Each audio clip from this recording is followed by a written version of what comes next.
l'histoire de lui écrivant. Et tandis qu'il écrit, entendant sortir de la bouche de cette femme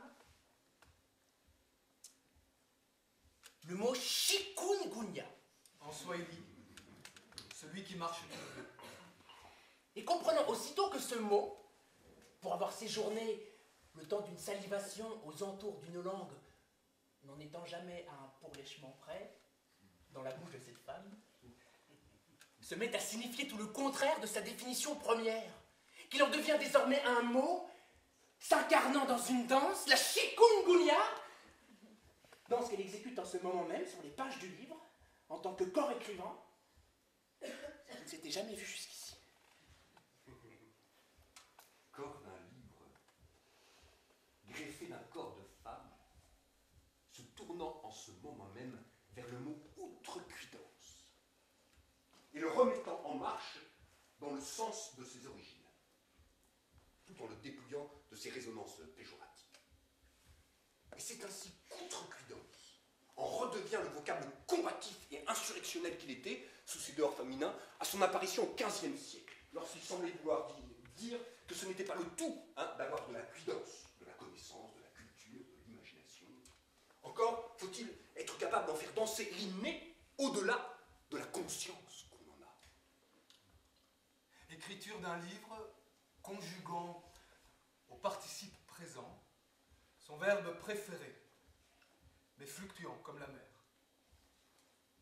Créer. Et y semant les sonorités jusque dans les viscères du corps biologique, ou y provoquant des secousses, de première nécessité, de celles à partir desquelles l'expression changer la vie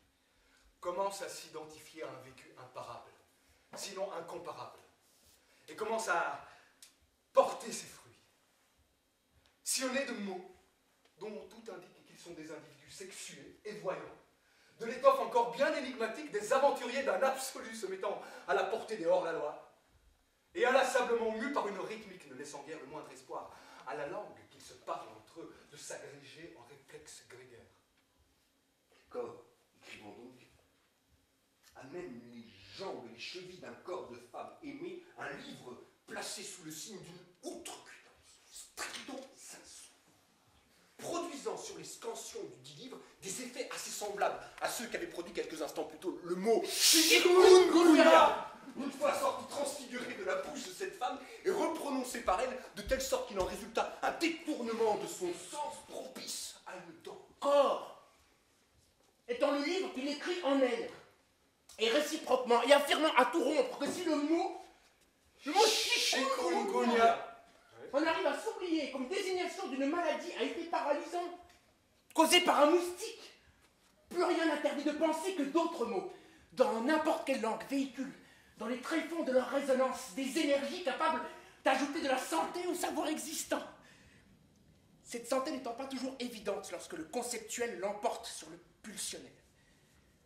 Livre s'écrivant à califourchon, du breton cal, testicule, sur un mot faunesque pétri de stances, comme on en trouve encore dans le dictionnaire Furtière, 1697, exhalant odeur, émouvant muscles sécrétant pituite, assez pour nous rappeler qu'à une certaine époque, l'étymologie demandait son avis au corps, pendant qu'elle faisait œuvre de définition, de définition, de définition. L'écriture d'un livre où on peut voir et entendre le corps d'une femme aimée prendre prétexte de la présence insistante des salivaires dans sa bouche, du mot chikungunya, pour se livrer à une danse amoureuse on ne peut plus étrangère à son sens connu et établi. Ce qui forcément par contagion donne des idées de bondissement à d'autres mots, restés trop longtemps courbés sous le poids d'une pensée elle-même corsetée, et dont la langue se réduit à vanter les mérites de la langue de bois et autres signes de déshumanisation du dire.